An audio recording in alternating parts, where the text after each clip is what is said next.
And what I want to know is the woman who stood up and caused the riot and stood there shouting and, incited a riot, did she get arrested?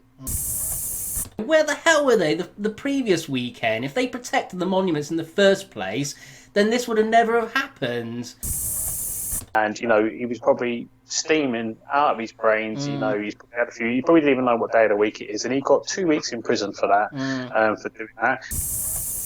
So don't start turning into some sort of a race war or anything, because that's not what it's about. Good evening, everyone. Well, as you know, a few weeks ago, London was rocked by the Black Lives Matter protests that sadly turned violent, and up to 60 police officers were injured. But apart from this, the mainstream media still called it peaceful. But the awful events of that day, which stuck with most of us, was the desecration of our war memorials. We saw churches of racist being scribbled on his statue. We saw the cenotaph also being scrawled all over. Now, after these disgusting scenes, the veterans and the football lads took it upon themselves the following week to do the job that the Met couldn't do and protect them. Sadly, 5 police officers were injured in some skirmishes, but of course the mainstream media make it out to be like World War III broke out. Now today I'm joined by David Poulden to get some clarification on the events, as he was actually there documenting the events of the day. He filmed a veteran in one of his videos that went viral. I'll leave the post in the comments at the bottom so you can all see it. But thank you very much for joining me today, David. No problem, Martin. Thanks for having us. I just want to say congratulations for the video you made, shared by celebrities, went everywhere. It's something the BBC would never show. So I just want to thank you for your hard work there. Now, you were there quite early in the morning. I just want you to describe what the atmosphere was like when you first arrived. Yes, that's right. I went down there in the morning. I got there early. As you said, Sadiq Khan was already calling people far right before they've even attended. So I wanted to go down and I wanted to see, who is the far right, because for me it's like Combat 18, geezers with swastikas tattooed on their faces and necks and stuff like that, but that wasn't what I found.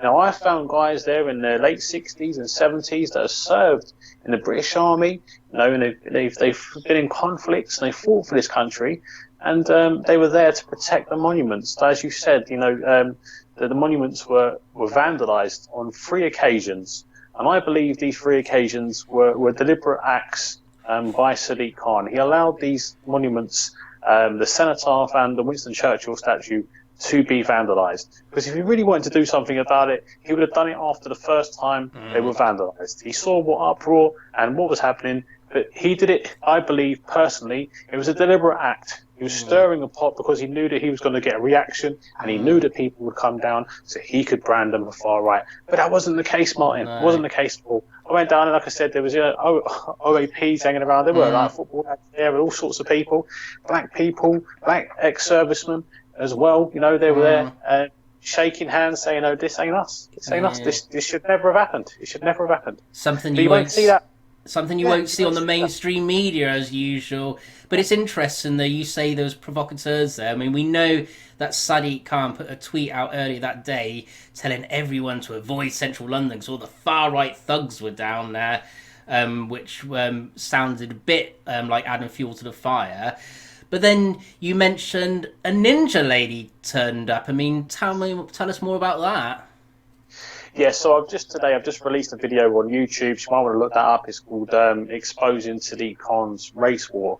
And there was a lady who turned up, agent provocateur. She dressed head to toe in black. We could see it was her eyes, and she had sunglasses on as well. She started shouting at the crowd, calling them racist and provoking them. And instead of the police removing her from the situation to defuse it, they allowed her to stay there, to antagonize the crowd, to make the crowd rowdy. And basically what happened was a riot escalated into a riot. But whilst this was going on, it just happened within a blink of an eye. I've got it on camera. And the BBC and the news channels just happened to have their cameras out, already set up in place, facing this woman. You couldn't make it up. Yeah, this situation was all made. It was all set up. and Surprise, surprise. these young lads had fallen for it. In the end, and they started launching bottles, and it broke out into a riot, sadly. And they brought shame on the veterans, there was shame on their country, and shame on themselves. And They did. Now, the issue you got, I mean, you've had all these people like being off weeks, all these football fans, there's been no football on, they've missed their away games. There's been some of them probably boozed up, drinking, coming down. Those people did let everyone else down because, as per usual, the mainstream media just take advantage of these people just to make them like that's everyone there when it's only a tiny handful. Like that stupid idiot who urinated near the police monument. They show things like that, but they don't show the good of all the veterans there, the elderly protecting those monuments. Sat around in the deck chairs, like you said, people shaking hands of all races and cultures looking after them. They make it out to be some sort of a big race war. But do you think the media was really hoping for something to happen?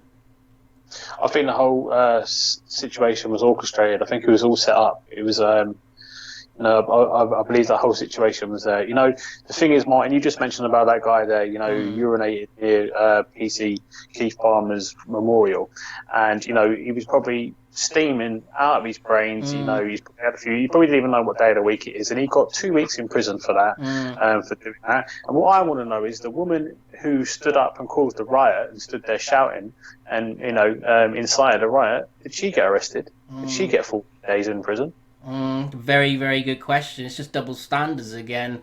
I mean, the previous weekend, the police didn't have any riot gear, no batons drawn or anything, but it seemed like they was all armed to their hilt, ready for this supposedly far-right mob. But, where the hell were they the previous weekend? If they protected the monuments in the first place, then this would have never have happened. And it's, the other thing we've got to remember as well, and the media don't make a point of this, but all of those people there were there to protect the monuments. They wasn't protesting against the BLM, so don't start turning into some sort of a race war or anything, because that's not what it's about. That's what really disgusts me. But do you think this will be allowed to continue now? I heard on Monday night, there's apparently you're not supposed to have any more than groups of 6 forming together. Do you think the police will crack down on any BLM rallies if there are more than 6, or do you think they'll just let them get away with it like they have done? Well, I don't know if you've seen the scenes from Oxford Street when Nike opened up and Primark, and there's crowds of people bursting in through the entrance, and obviously not social distancing, they're all shoulder to shoulder, and so if they're going to allow that, then of course the 6-person rule is just going to go out the window.